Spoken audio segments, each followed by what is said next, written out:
أعوذ بالله السميع العليم من الشيطان الرجيم. بسم الله الرحمن الرحيم. السلام عليكم ورحمة الله تعالى وبركاته. إن الحمد لله نحمده ونستعينه ونستغفره ونعوذ بالله من شرور أنفسنا ومن سيئات أعمالنا. من يهده الله فلا مضل له ومن يضلل فلا هادي له. أشهد أن لا إله إلا الله وأشهد أن سيدنا محمدا عبده ورسوله وصفيه من خلقه وحبيبه أدى الأمانة وبلغ الرسالة ونصح الأمة وجاهد في سبيل الله حق جهاده حتى أتاه اليقين. رب اشرح لي صدري ويسر لي أمري واحلل عقدة من لساني يفقهوا قولي.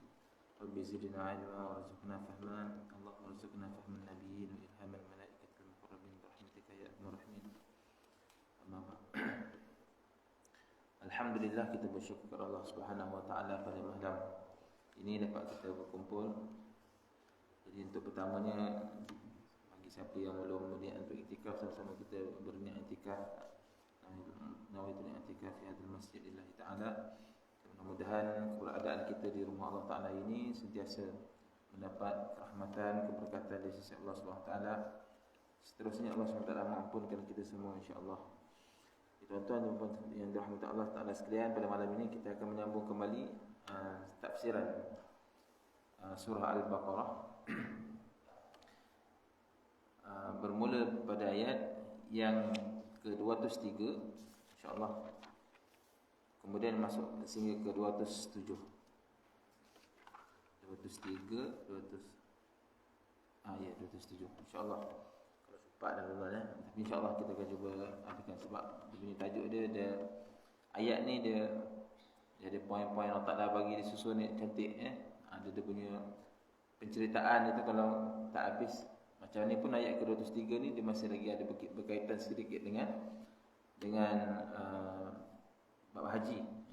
Kemudian masuk pada ayat ke-204 sampai ke-207 ni dia dah masuk kepada Allah SWT menceritakan ataupun mengkhabarkan kepada kita tentang keadaan orang munafik pula. Tapi nanti kita tengok insya-Allah. Walau bagaimanapun setiap ayat itu berkaitan. Setiap ayat itu berkaitan. InsyaAllah sama-sama kita mulakan dengan membaca ayat suci Al-Quran. Surah Al-Baqarah bermula ayat ke-203 sampai 207 insyaAllah. A'udzu billahi minasyaitonir rajim.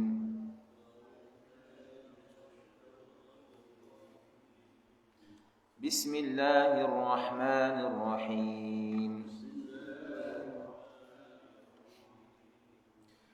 واذكروا الله في أيام معدودات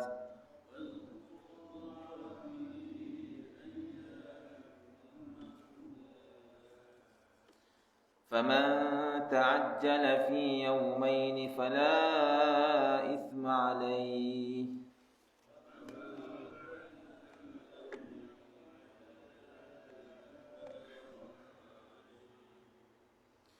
ومن تأخر فلا إثم عليه لمن اتقى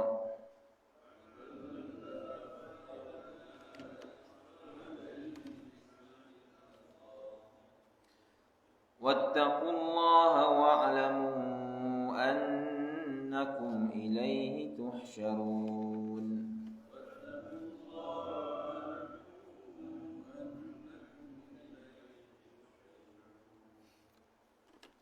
ومن الناس من يعجبك قوله في الحياة الدنيا ويشهد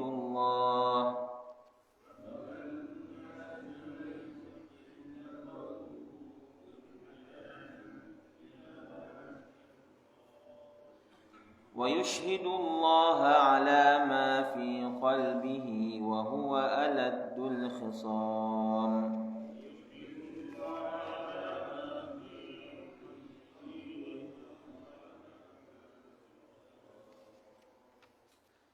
وإذا تولى سعى في الأرض ليفسد فيها ويهلك الحرث والنسل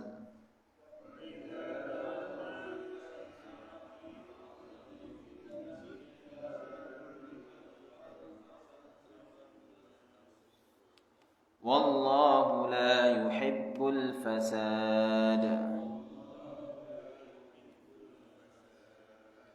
Wa idza qila lahu ittaqillaha akhadhathu al-'izzatu bil itsm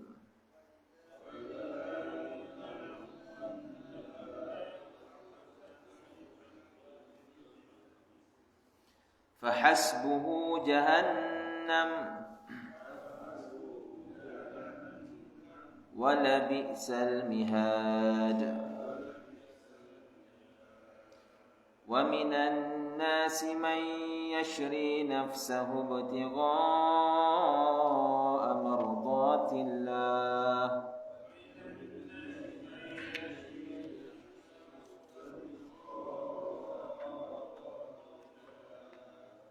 wallahu ra'ufun bil 'ibad. Shadaqallahul 'azim.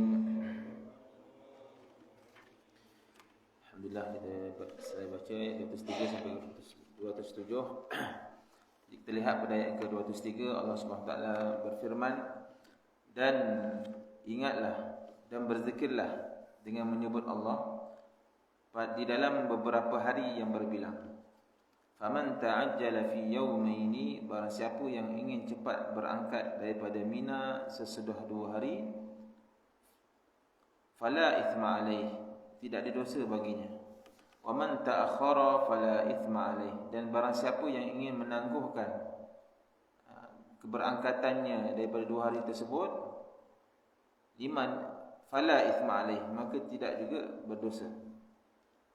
Liman ittaqa, baginya orang yang bertakwa, bagi orang yang bertakwa.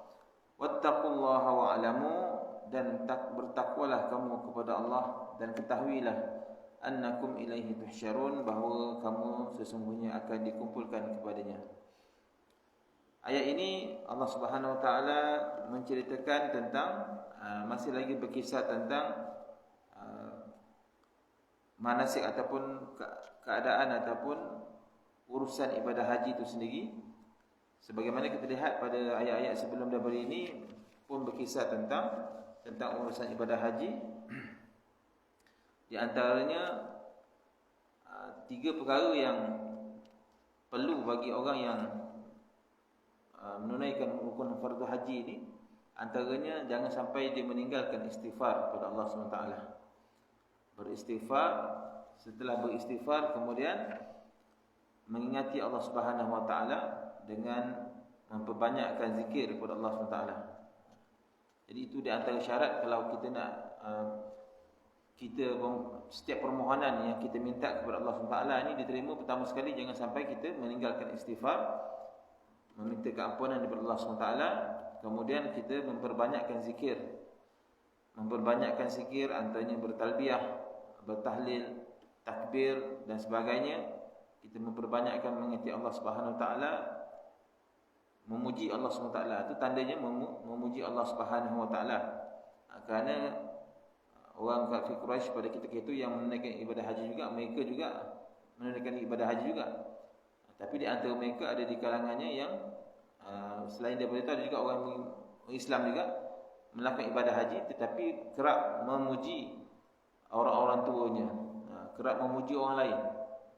Sehingga kan melupakan untuk memuji Allah SWT lebih banyak lagi. Maka di sini Allah SWT memberi teguran, hendaklah kamu bila mana nak menyempurnakan manasik di dalam ibadah haji kamu, maka hendaklah kamu memperbanyakkan mengingati Allah SWT dengan cara berzikir, dengan cara kita memuji Allah Ta'ala dan sebagainya, lebih berbanding kita memuji kaum keluarga kita ke yang banyak membantu kita ke mana urusan haji dan sebagainya. Maknanya di sini perlulah kita melebihkan Allah SWT dalam segala urusan. Kemudian setelah kita berzikir memuji Allah SWT, maka bagi orang-orang kafir yang beribadat menunaikan ibadah haji juga, mereka hanya memohon kepada Allah SWT dalam keadaan urusan dunia saja. Dia tidak meminta kepada urusan akhirat. Maknanya bagi kita orang beriman, bila mana kita menunaikan ibadah haji, ataupun dalam setiap urusan kehidupan kita, jangan sampai kita lupa untuk kita memohon ampun. Yang kedua, berzikir. Yang ketiga, berdoa. Orang bukan Islam ataupun orang kafir, dia hanya meminta urusan yang berkaitan dengan dunia saja. Maka Allah SWT mengingatkan kepada kita orang beriman, hendaklah kita ni meminta, bila kita berdoa, mintalah bukan semata-mata kebaikan di dunia, tetapi kita jangan lupa untuk meminta kebaikan di hari akhirat. Dan kita meminta juga agar dilepaskan daripada azab api neraka. Ini yang membezakan doa orang beriman dengan doa orang yang kafir.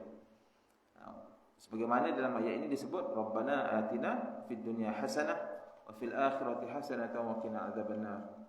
Ini di antara doa yang boleh kita amalkan dan kita pegang sungguh-sungguh lah. Dan kita pun alhamdulillah, memang setiap kali solat kita tidak meninggalkan doa ini.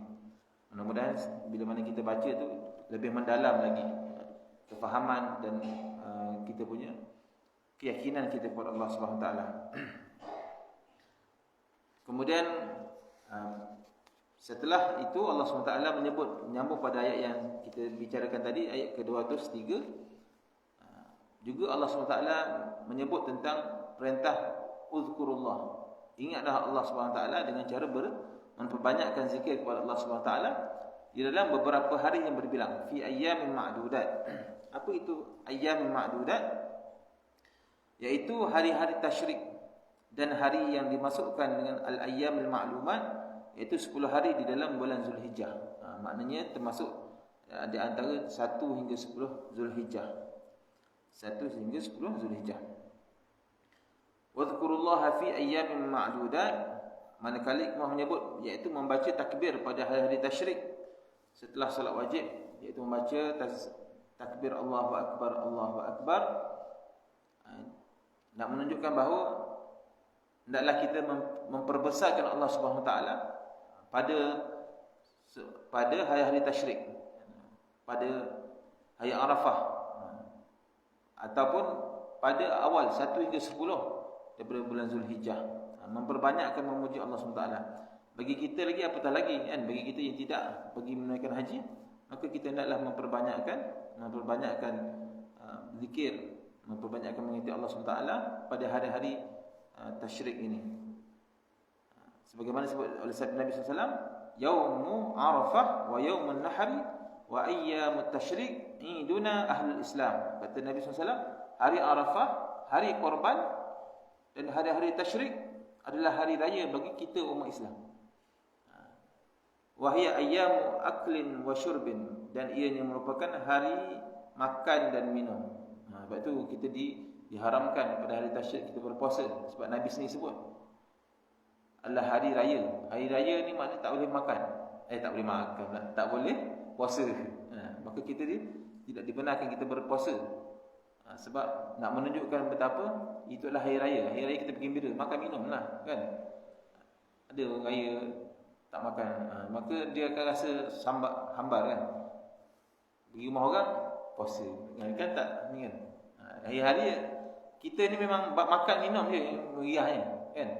Kalau tak ada datang rumah orang, tak ada makan, tak ada minum, kita rasa macam pelik kan. Kita datang rumah orang tak ada makanan, kita pun minum kan. Kita akan rasa macam pelik kan. Sebab itulah situasi ataupun manusia begitulah. Makan dan minum tidak dapat dipisahkan. Dan menggembirakan kita, makan minum ni menggembirakan kita. Maka Nabi SAW menyebutkan bahawa hari raya bagi umat Islam ialah hari Arafah, hari Nahar dan hari Tasyrik. Maknanya 1 hingga 10 bulan Zulhijjah ni kita manfaatkan elok-elok lah. Manfaatkan elok-elok dan kita rayakan dengan sebaiknya. Sebab itu bila masuk dalam Aidil Adha ni, cuma saya tak tahulah, budaya kita agaknya lain sikit kan? Lain sikit. Kita melebihkan 1 Syawal kan? Bukan 1 Syawal, 30 Syawal, 1 hingga 30 Syawal. 1 hingga 30 Syawal yang kita beria sangat.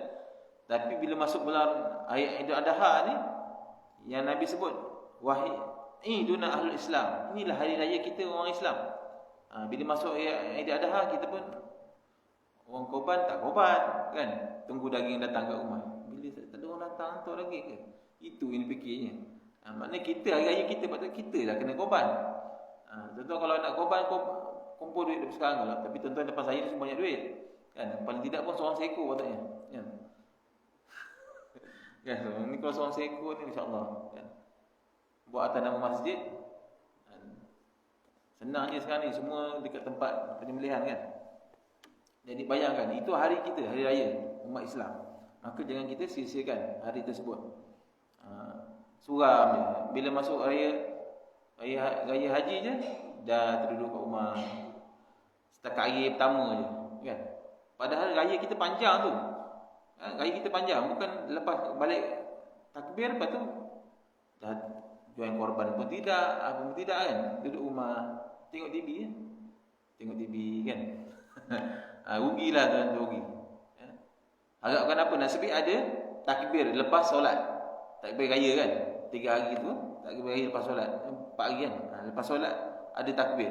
Itulah sikit nampaklah meriah sikit. Kalau tak senyap. Rugilah kita umat Islam kalau kita tidak merayakan hari raya Aidil Adha ni dengan sebaik-baiknya. Kemudian kita lihat juga dalam tafsiran juga menyebutkan wadhkurullaha fi ayyamin ma'dudat, berzikirlah menyebut nama Allah Subhanahu wa taala dalam hari-hari yang berbilang. Ini di antaranya menyebutkan diperintahkan untuk menyebut nama Allah pada ketika nak menyembelih haiwan-haiwan korban.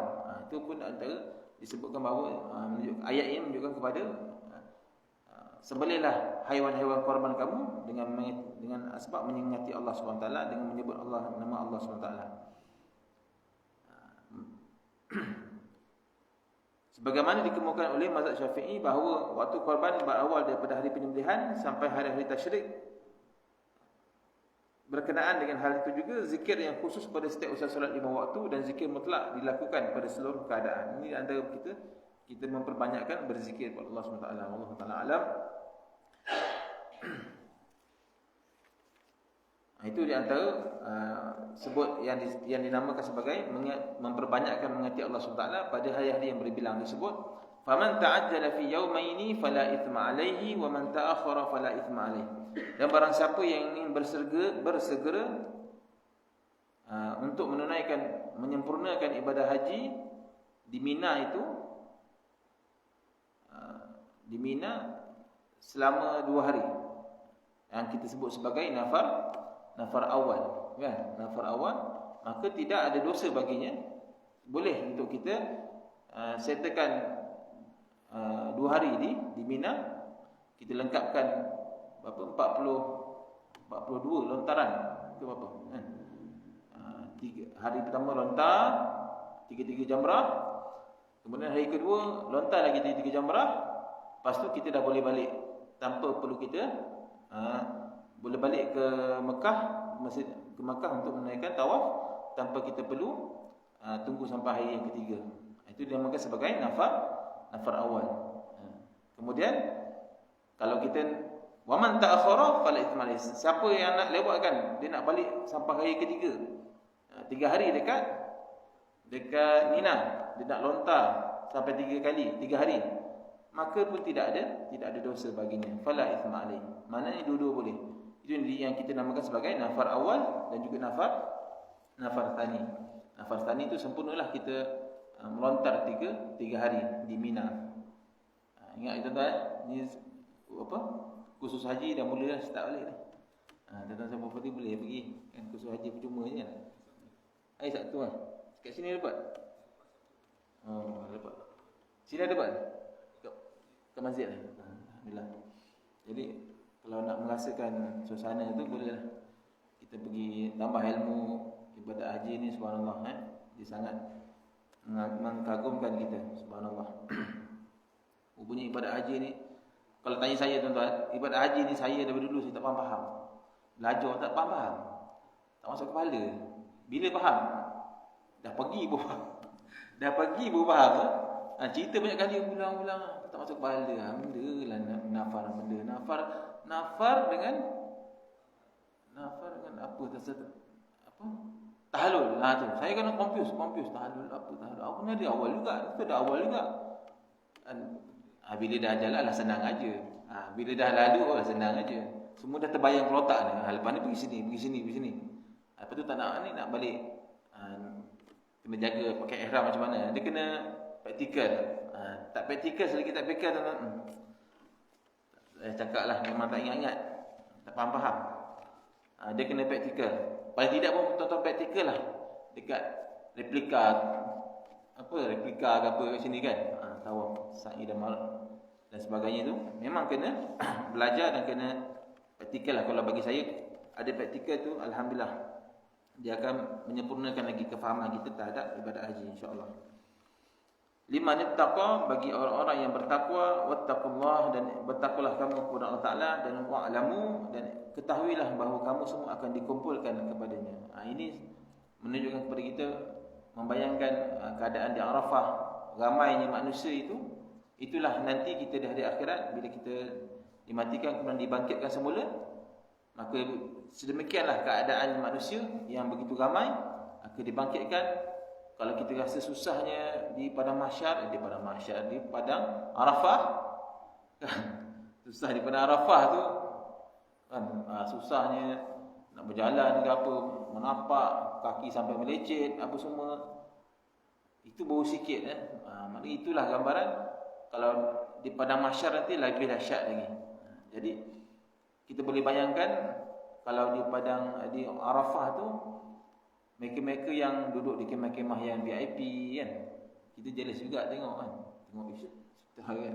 Siapa tak jealous lah? Jealous kan, kita duduk tersepit kan, tidur dekat celah kasut, dah tak muat kemahnya kan, nak macam mana kan? Tengok orang lain sedap kan, tilam dekat katil dekat Mina tu kan, menapak dekat. Jadi kita kena menapak jauh, penat, kaki melecet, apa semua dah. Semua tu saya sebut tadi saya tu melecet, apa semua tu memang dah dapat dah tu semua kan. Tapi itulah kita bayangkan, itulah suasananya. Mereka yang ada dapat VIP di dunia ni macam tu, dimudahkan urusannya. Dan keadaan itu juga ada di padang mahsyar nanti. Mereka yang ada VIP, laluan VIP pun ada. Mereka yang mungkin di dunia dahulu memperbanyak banyak amalan-amalan tertentu, maka dia dapat keadaan yang istimewa. Keadaan yang istimewa itulah antara yang mendapat syafaat Nabi dan sebagainya, itu ada laluan khusus. Mudah-mudahan kita mendapat laluan khusus tersebut. Cepat kita nak melalui sampailah masuk ke dalam syurga Allah SWT.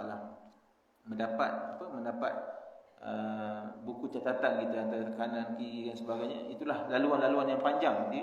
Itulah gambarannya di padang mahsyar nanti, sebagaimana kita lihat di padang Arafah. Ramai manusia, subhanallah. Dan ingatlah bahawa nanti kita akan dikumpulkan oleh Allah SWT. Alhamdulillah, itu pada ayat yang berkaitan dengan ibadah manasik haji.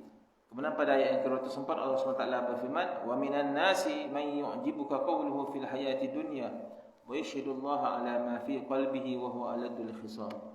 Dan di antara manusia ada orang yang ucapannya tentang kehidupan di dunia itu menarik hatimu. Wa yashhadullaha ala ma fi qalbihi, dan dipersaksikannya kepada Allah atas kebenaran isi hatinya. Wa huwa aladul khisam, dan sesungguhnya dia ini adalah penentang yang paling keras. Ayat ini mengisahkan ataupun menyebutkan tentang sifat orang munafik. Sifat orang munafik. Apa kaitannya dengan ayat sebelum ni? Ayat kaitan dengan sebelum ni pun masih lagi ada kaitannya. Antaranya Allah SWT menceritakan tentang keadaan orang beriman macam mana, keadaan orang kafir bagaimana, keadaan orang kafir beribadat macam mana, keadaan orang beriman, keyakinan dia macam mana, ketika mana beribadat kepada Allah SWT. Kemudian dalam ayat ini juga Allah SWT menyebut tentang orang munafik. Maknanya dalam kehidupan kita ni ada 3 jenis manusia: orang beriman, orang kafir, orang munafik. Sampai bila-bila ada 3 golongan ni. Kita kadang-kadang terlupa satu golongan yang munafik ni. Kita biasa nampak orang beriman, orang kafir. Ada satu lagi golongan munafik. Waliyadzubillah, mudah-mudahan kita dijauhkan. Sebab golongan munafik ini adalah golongan yang sukar untuk kita katakan kepadanya dia munafik. Jadi sebaiknya bila kita baca ayat-ayat berkisah tentang ni, jadi kita lebih muhasabah untuk diri kita lah. Jangan ni bila kita sebut tentang munafik, jangan kita sebut ni nak tujukan pada orang ni lah. Tak. Kalau kena lah. Kalau kena berubahlah tu je kan. Kalau tak kena batang hidup kita ke, macam aku juga ni. Istighfar lah, berubah. Peringatan ayat-ayat ni bukannya untuk ditujukan kepada sesiapa, tapi lebih kepada diri kita insya-Allah. Wa minan nasi man yu'jibuka qawluhu fil hayatid dunya. Dan di kalangan manusia ini ada yang kata-katanya mengagumkan kamu. Ini jenis manusia yang dipandai pandai berkata-kata. Pandai berkata-kata. Bila dia bercakap ni, orang tertarik. Orang tertarik mendengar, hebat dia cakap ni. Dalam surah Al-Munafiqun pun dia sebut. Surah Al-Munafiqun dia sebut, orang munafik ni bila cakap, dia menarik hati. Kita pun rasa kagum. Hebat dia ni cakap. Kita sendiri boleh terkagum dengan kata-katanya. Tapi biasanya orang munafik ni dia akan hebat kata-katanya perihal keadaan menceritakan tentang urusan dunia lah. Banyak urusan dunia kita kagum, wah hebat. Biasanya orang munafik begitu. Fil hayati dunia, dalam kehidupan dunia. Wa yashhadullah ala ma fi qalbihi wa huwa alul khisam. Dan apabila dia wa yashhadullah ala ma fi qalbihi, sehingga kan orang munafik ini dia pandai. Munafik ni biasa mungkin dia pandai psikologi dia pandai. Kadang bila dia cakap kan, menarik hati. Kita dengar, mungkin ada sampai tahap dia cakap bla bla bla bla. Kita pun keruk kan. Ya. Demi Allah. Kan. Demi Allah bla bla bla bla. Wallahi bla bla bla bla. Wallahi bla bla bla bla bla. Kan. Lepas tu lain pula ayatnya. Itu orang munafik dia pandai. Dia tengok, orang depan aku ni macam tak percaya. Maka dia pun gunakan kalimah Allah. Wallahi, jangan bersumpah dengan nama Allah Ta'ala pula. Ini cara orang munafik. Maka kita kena berhati-hatilah. Bukan nak kata orang yang bersumpah tu semua munafik. Tidak. Maknanya ini di antara ciri-ciri mereka. Yang cuba untuk mengkagumkan diri kita, cuba untuk mengalih perhatian diri kita. Yang mana orang munafik ini disebut juga dalam awal surah Al-Baqarah. Kalau tuan-tuan ingat, awal surah Al-Baqarah pun banyak menyebutkan tentang ulam munafik ni. Wa idza qila lahum la tufsidu fil ard qalu inna ma nahnu muslihun ala innahum mufsidun walakin la yash'urun. Banyak ayat-ayat berkaitan dengan orang munafik ni. Wa idza qila innal ladzina kafaru sawa'un 'alaihim anzartum am lam tunzirhum la yu'minun khatamallahu 'ala qulubihim wa 'ala sam'ihim wa 'ala absarihim ghishawah wa lahum 'adzabun 'adzim.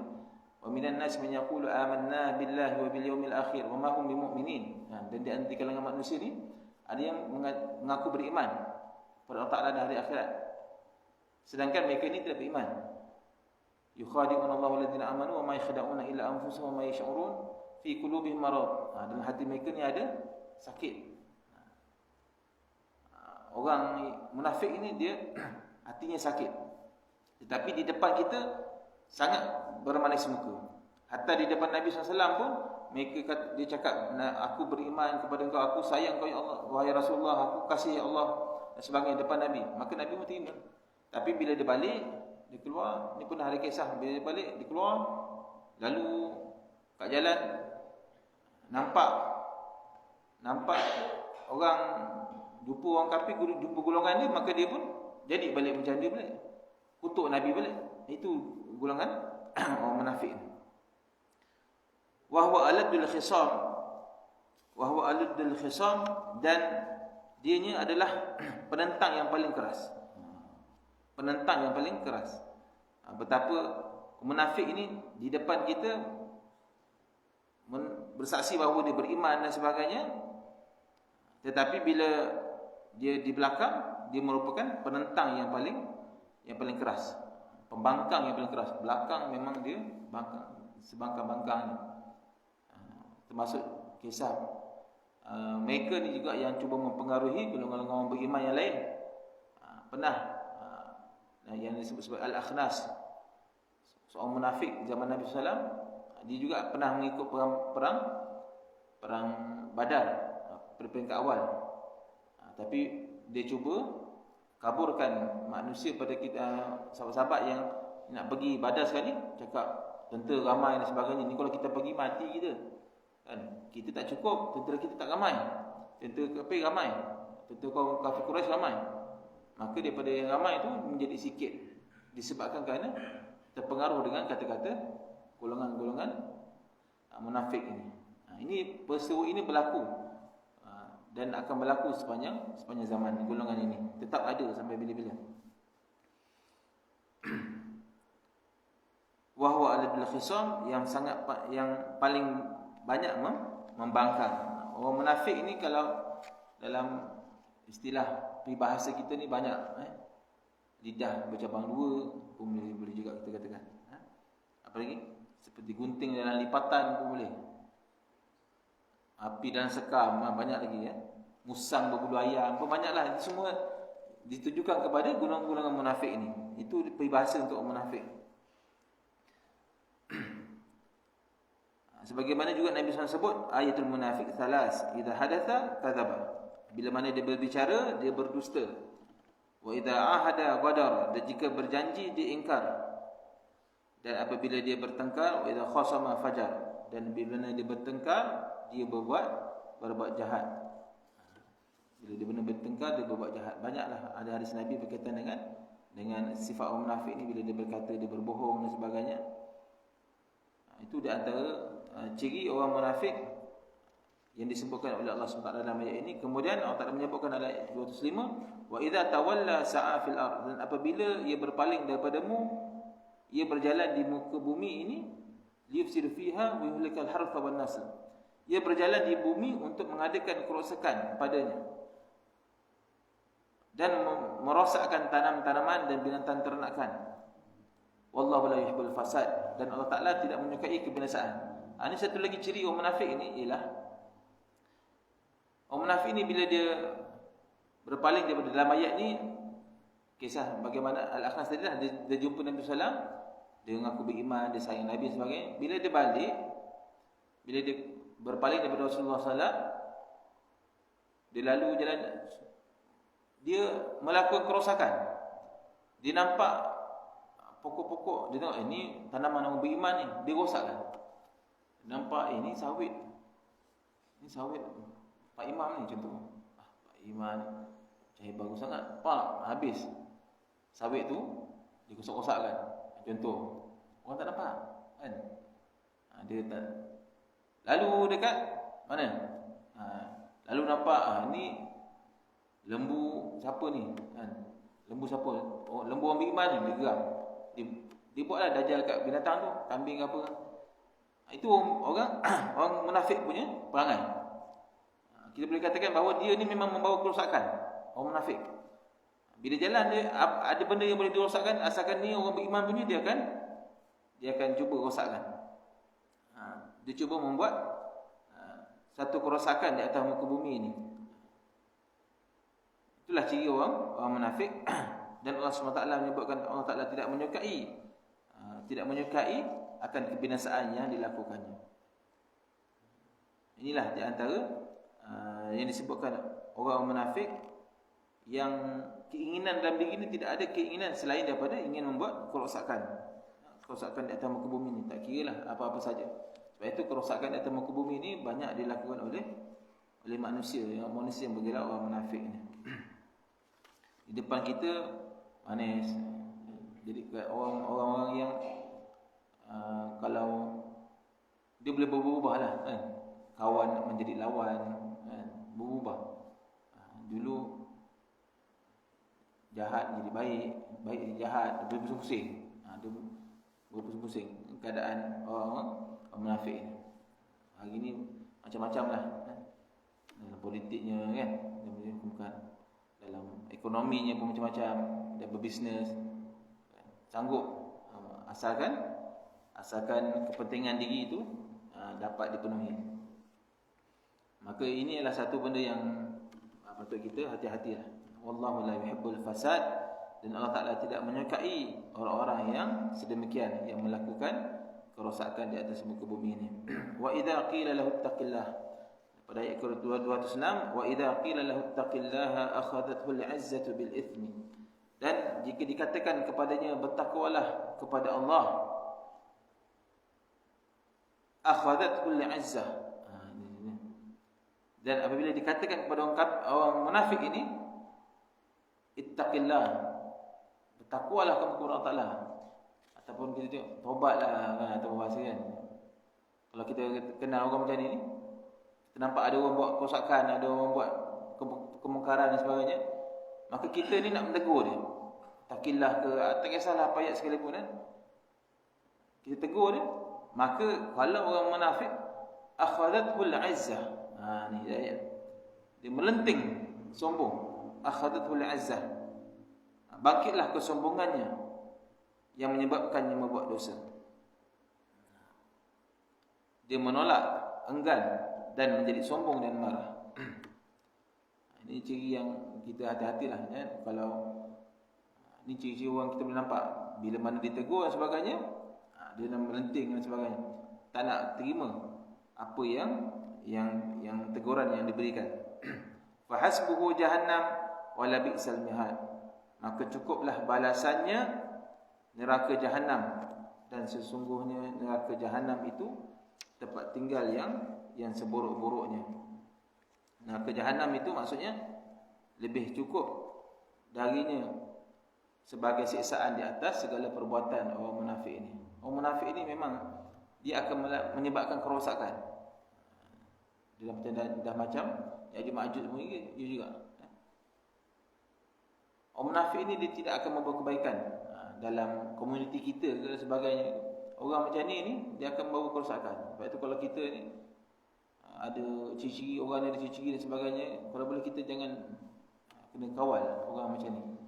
Sebab kalau tidak, dia akan banyak menjahanamkan komuniti daripada membawa kebaikan. Tapi tak bolehlah kita nak tuduh orang ni semudah-mudah kita nak tuduh. Jadi biasanya orang ni akan melenting kan, bila kita tegur sebagainya, nanti cakap, alah, kan kubur lain-lain dan contohnya kan. Ataupun dia cakap, innallaha la yanzuru ila, dia keluar ayat tu kan, Allah Ta'ala tak tengok kepada luaran kamu, Allah Ta'ala lihat kepada dalaman kamu, hati kamu macam mana. Kamu tahu ke hati aku macam mana? Begitu kan.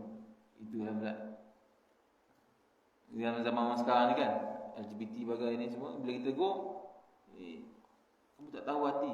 Bila hati saya lebih beriman lagi. Cik kan. Tapi luar dia macam perempuan kan? Suara garau. Jadi benda-benda macam ni masalah. Masalah. Ciri yang kalau kita sebut, maka kita kena banyakkan bagi teguran. Mudah-mudahan kalau benda ni ada pada diri kita, maka kita berubah. Kalau benda ni ada pada orang yang kita nampak, maka kita cuba berikan teguran dengan sebaiknya.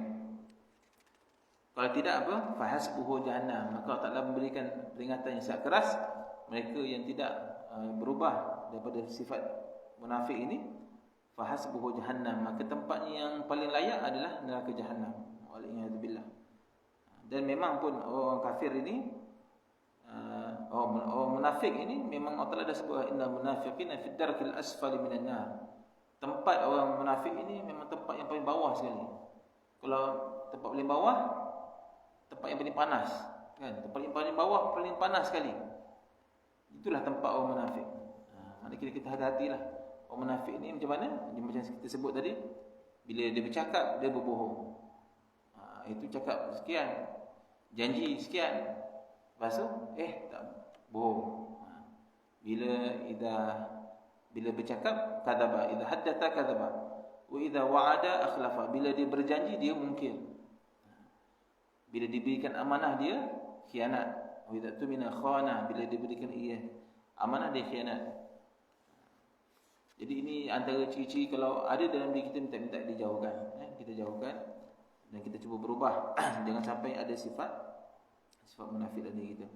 Kemudian ayat yang ke-207, 7 Allah Ta'ala berfirman wa minan nasi man yashri nafsahu ibtigha'a mardatillah wallahu raufun bil ibad. Dan daripada kalangan manusia ada yang mengorbankan dirinya kerana mencari keredaan Allah Subhanahu wa taala. Ketika mana Allah Ta'ala memberitahu kepada kita tentang sifat-sifat orang munafik ini, Allah Ta'ala juga menyebutkan juga sifat-sifat orang beriman yang sangat terpuji dalam ayat ini. Allah Ta'ala sebutkan wa minan nas, daripada kalangan manusia ini ada yang mengorbankan dirinya, terkorban, meninggal kan? Mengorbankan dirinya untuk mencari keredaan Allah Subhanahu wa taala. Ada yang mengatakan bahawa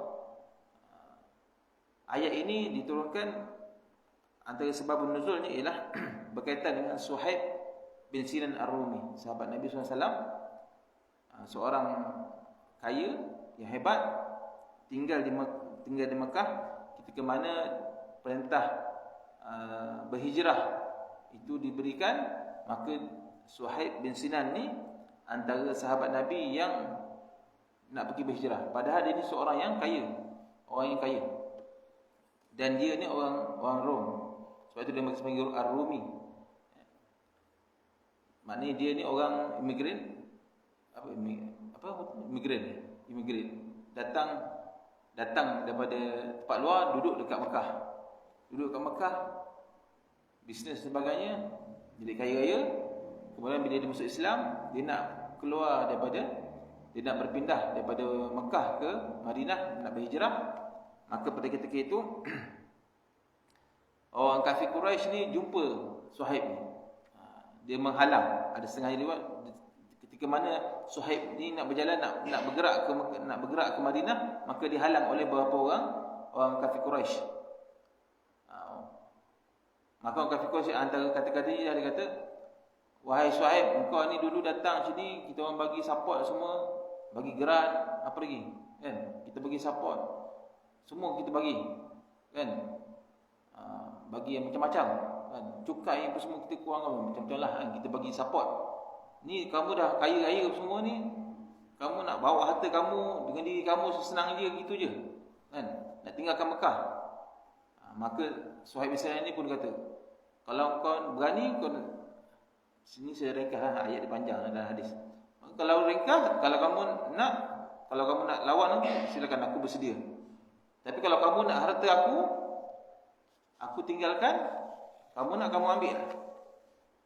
Kata Suhaib bin Sinan, kalau kamu ambil, kalau kamu nak, tolong lepaskan aku nak pergi berhijrah. Dia ni orang yang kaya. Saya tak ingat, ada yang sebut juga tentang kekayaan dia. Orang yang kaya, bukan kaya biasa-biasa setakat sawit 1-2 ekar tu barang. Ni banyak. Jenis duit juta-juta je. Itulah.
InsyaAllah kita cuba habiskan sedikit lagi ayat ni.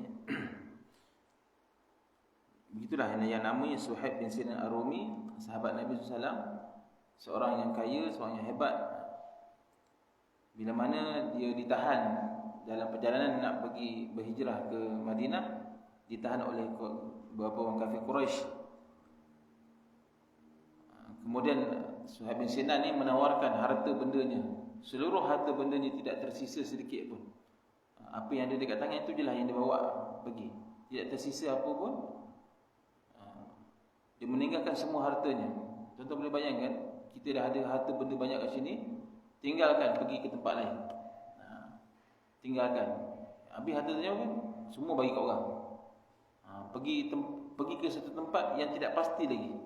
Yang tidak pasti lagi macam mana kehidupan dan sebagainya. Inilah keyakinan Suhaib bin Sinan Ar-Rumi. Sangat yakin dengan janji Allah SWT, sangat yakin dengan Nabi Muhammad SAW. Begitu hebat keimanan dia. Kita pun boleh tentu lagi tuan-tuan.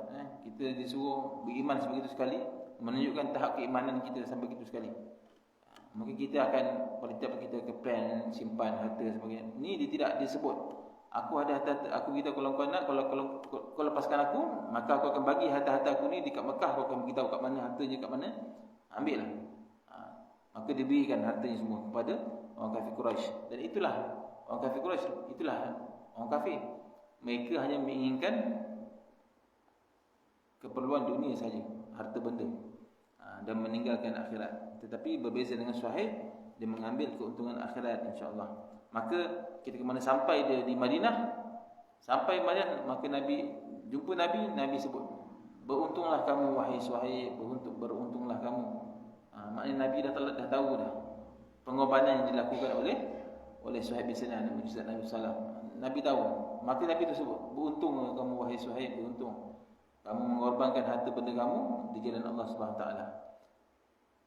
Berkaitan dengan ayat ini. Begitu juga ada juga dalam ayat ini di kalangan para mufassir ulama menyebutkan bahawa sebab turunnya ayat ini ataupun nak memahamkan ayat ini juga, bolehlah kita kaitkan juga dengan ayat dalam surah At-Taubah.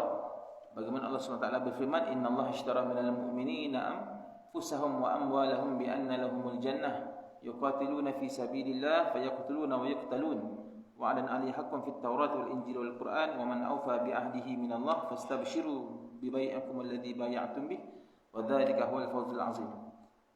Ulama juga memahamkan juga kepada kita, ayat ini juga ditujukan lebih, boleh kita katakan berkait dengan ayat dan surah At-Taubah ini, ayat ke-111. Allah Ta'ala menyebutkan sesungguhnya Allah Ta'ala membeli daripada orang beriman diri dan harta mereka dengan memberikan syurga. Ini satu penegaan ataupun perniagaan kita kepada Allah SWT dengan kita mengorbankan harta benda, mengorbankan diri untuk mendapat syurga Allah SWT. Siapa itu? Yuqatiluna fi sabilillah, mereka yang berperang di jalan Allah SWT. Yuqatiluna fi sabilillah fayaqtulun wa yuqtalun. Sama ada mereka ini membunuh ataupun mereka yuqtalun, terbunuh. Sama ada mereka yang membunuh ataupun mereka terbunuh. Kedua-duanya mendapat ganjaran syurga di sisi Allah SWT. Wa'adan 'alaihi haqqan fit Taurat wal Injil. Itulah janji yang datang daripada Allah SWT yang telah termaktub di dalam Taurat, Injil dan Al-Quran. Wa man awfa bi ahdihi minallah, dan siapakah yang lebih menepati janjinya selain daripada Allah SWT. Ini Allah Ta'ala sebut. Kalau manusia berjanji, hari ini sebut sekian, besok dah ubah dah. Tapi Allah Ta'ala tidak. Allah Ta'ala kata, inilah janji aku kepada orang-orang yang mengorbankan diri dan hartanya untukku, aku akan janji balasannya adalah syurga Allah SWT. Syurga aku. Fastabshiru bi bai'ikum alladhi bay'atum bih. Maka bergembiralah dengan jual beli yang telah kamu lakukan itu. Wa dzalika huwal fawzul azim, dan itulah kemenangan yang besar. Inilah adalah penutup kepada ayat ini. Muhasabah untuk diri kita, untuk sama-sama kita menjadi orang yang berjuang di jalan Allah SWT, mengorbankan diri kita untuk agama Allah SWT. Ada golongan yang menempelak Hisham bin Amir, sahabat Nabi SAW, yang ketika mana perang, dia pergi meluru, pergi depan. Perang ni dia tu pergi menyerang tu. Kan. Sebab perbuatan tu pada zahir kita kata-kata, apa ni? Kau nak bunuh diri ke? Kan? Ini confirm boleh mati ni contoh kan. Main terkejar je, matilah. Tetapi Sayyidina Umar Al-Khattab, Abu Hurairah dan lainnya menafikan tindakan itu dengan sambil membaca ayat wa minan nasi man yashri nafsahu ibtigha'a mardatillah. Dan di kalangan manusia ni ada dia mengorbankan dirinya untuk mencari keridaan Allah SWT. Dalam peperangan tidak ada masalah.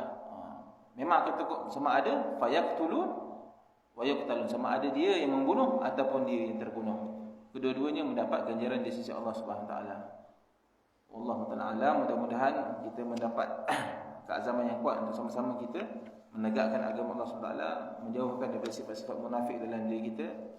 Mudah-mudahan Allah SWT menjauhkan kita daripada azab api neraka Jahannam dan memasukkan kita dalam syurga Allah SWT. Wa ta'ala, kita tunggu dengan tasbih kafarah dan suratul Asr.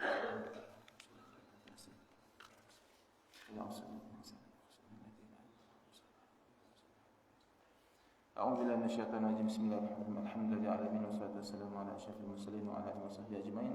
Allahumma a'inna ala dzikrika wa syukrika wa ta'atika wa husni ibadatik. Allahumma rabbana atina fid dunya hasanah wa fil akhirati hasanah wa qina adzabannar. Wa sallallahu alaihi wasallam Muhammad wa ala alihi washabbihi wa baraka wa sallam. Walhamdulillahi rabbil alamin. Taqabbalallahu minna.